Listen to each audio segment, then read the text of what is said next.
अस्सलाम वालेकुम दोस्तों।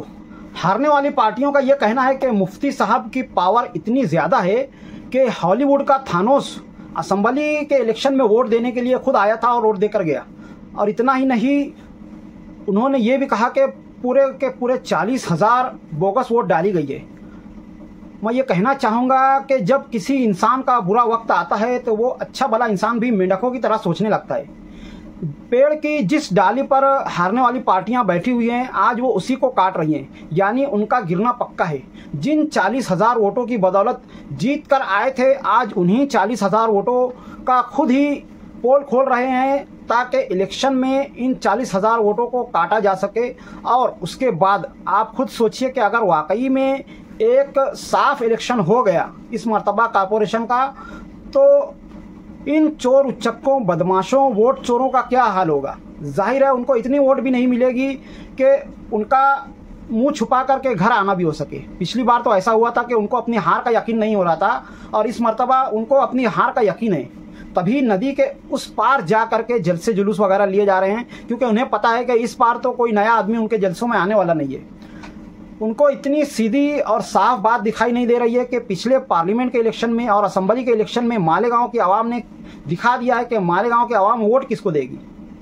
सिर्फ और सिर्फ उसी को देगी जो तामीर और तरक्की की सियासत करेगा, उसी को वोट मिलेगी। जो काम करेगा उसी को वोट मिलेगी। छछन करने वाले लोग जितने भी लोग हैं, अब उनको बहुत ही बुरी तरह से मुंह की खानी पड़ने वाली है और इसी वजह से वो घबराए हुए हैं और अजीब अजीब हरकतें कर रहे हैं। सोचने की बात है, कभी चाय पर बुलाया जा रहा है, कभी दारू पर बुलाया जा रहा है, और इतना ही नहीं, तारा सितारा के छछन बढ़ते ही जा रहे हैं। ख़ास तौर से मैं कहूँगा इस मर्तबा कुछ ऐसी हरकतें हुई है जिनके ताल्लुक से हंसने का भी मूड नहीं होता है। यानी एक ऐसा जोक मारा गया है जिस पर किसी तरह से यकीन भी नहीं आता है। यानी ऐसा कहा जा रहा है कि हमको यहाँ से ऑफ़र आया है, वहाँ से ऑफ़र आया है। ऐसे लोगों को कोई ऑफ़र क्यों करेगा जिनको महज 5,000 5,500 वोट मिली है। इतनी कम वोट के जितने पैसों में आजकल साइकिल भी नहीं आती है। अफसोस की बात है कि उनको पता है कि अपनी जो 1-2 सीटें हैं, अगर उन्हीं को बचा लिया जाए तो काफ़ी है। और इसके लिए वो अजीब अजीब प्रेस कॉन्फ्रेंस वगैरह बुला रहे हैं और प्रेस वालों के ज़रिए अजीब अजीब सवाल कर रहे हैं। बहुत अफसोस की बात है कि इतनी हार के बावजूद उनको इतना नहीं समझ में आया है कि मालेगांव के शहरियों की ज़हनी हालत क्या है, वो किसको वोट देंगे और किसको उठा करके पटक देंगे। जाहिर है इससे ज़्यादा कामयाब जलसे जुलूस, इससे ज़्यादा छछन और इससे ज़्यादा अजीब अजीब हरकतें उन्होंने पिछले असम्बली के इलेक्शन में भी की थी। पर हुआ क्या, मुंह की खानी पड़ी। और ऐसे मुंह की खानी पड़ी कि दोनों ही तारा सितारा को यकीन नहीं आ रहा था। एक बंदे को तो ऐसा हो गया था कि कश्मीर चले गए, यानी ऐसा लगने लगा कि बॉर्डर घूम कर के आ गए कि अगर हमारी यहाँ दाल नहीं गली तो बॉर्डर के उस पार जाना पड़ेगा। और दूसरे बंदा जो है वो तो ऐसा हो गया था कि उनको रात तक का इलेक्शन की जगह से निकलने का मूड नहीं हो रहा था कि कैसे भी अंधेरा हो और छुप छुपा करके निकला जाए। मैं कहना चाहूँगा कि जितने पैसे, जितनी सलाहियतें उन्होंने छछन करने में गंवाई हैं, अगर इन 5 महीनों में उन्होंने उतनी कोशिशें तामीरी कामों में लगाई होती तो शायद आज उनको इस तरह अजीब अजीब हरकतें करनी नहीं पड़ती। मिसाल के तौर पे आप एजाज बेग साहब को देख लें। इलेक्शन के बाद, असम्बली इलेक्शन के बाद से उन्होंने तामीरी काम पर ही फोकस किया है और बजाय दुश्मनी या हार का सामना करने के उन्होंने सीधे और साफ लफ्ज़ों में जो है मुफ्ती साहब की तारीफ़ की और अपने काम पर ध्यान देना शुरू कर दिया। अगर यही काम बाकी पार्टियां भी करती तो शायद उनके जीतने के कुछ चांसेस हो भी सकते थे, पर उन्होंने फिर वही अपना पुराना खेल रचा जिनकी वजह से वो कई बार मुंह की खा चुके हैं।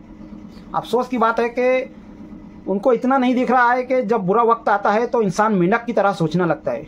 मेंढक की तरह सोचने का मतलब ये है कि अगर आप एक भगोने में एक मेंढक को डाल दे और उसका पानी गर्म करना शुरू कर दे तो मेंढक उड़ी मार कर बाहर नहीं आएगा। वो उस पानी के हिसाब से अपने जिस्म के दर्जा हरारत को कंट्रोल करेगा। जैसे जैसे पानी का दर्जा हरारत बढ़ता जाएगा, मेंढक जो है उस माहौल में रहने के लिए कोशिशें करता जाएगा, अपने जिस्म के दर्जा हरारत को बढ़ाता जाएगा।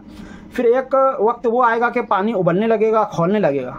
और अब इस वक्त मेंढक ये चाहेगा कि किसी तरह से कूद करके उस भगोने से बाहर निकला जा सके, पर वो वहाँ से उस वक्त नहीं निकल पाएगा क्योंकि वो अपनी पूरी एनर्जी जो है पानी के टेम्परेचर में अपने बदन को नॉर्मल करने की कोशिश में लगा चुका है और उसके बाद वो जो है उसके अंदर फूल करके डूब करके मर जाएगा। यही हाल जो है इस वक्त हारने वाली पार्टियों का है। मैं ये कहना चाहूँगा कि अभी भी वक्त है अपना पैसा और सलाहियतें सियासत में लगाने की बजाय आप कहीं और लगाएं या शहर छोड़कर चले जाएं। बेहतर आपके लिए यही होगा, क्योंकि इस मरतबा भी आप इसी तरह से हारेंगे और उसके बाद जो है आपकी जो हालत होगी वो ऐसी होगी कि आप ना इलेक्शन लड़ सकेंगे, ना गाँव में किसी को मुँह दिखा सकेंगे। अफसोस की बात है कि इतनी सी बात उनको समझ में नहीं आ रही है कि इस वक्त शहर की आवाम काम की सियासत चाहती है और जो काम करता है उसको वोट देना चाहती है। अगर ये बात आप समझ लें तो ज़्यादा बेहतर होगा। तो आज की वीडियो में इतना ही, मिलते हैं अगली वीडियो में, तब तक के लिए खुदा हाफिज़। अस्सलाम वालेकुम रहमतुल्लाहि व बरकातहू।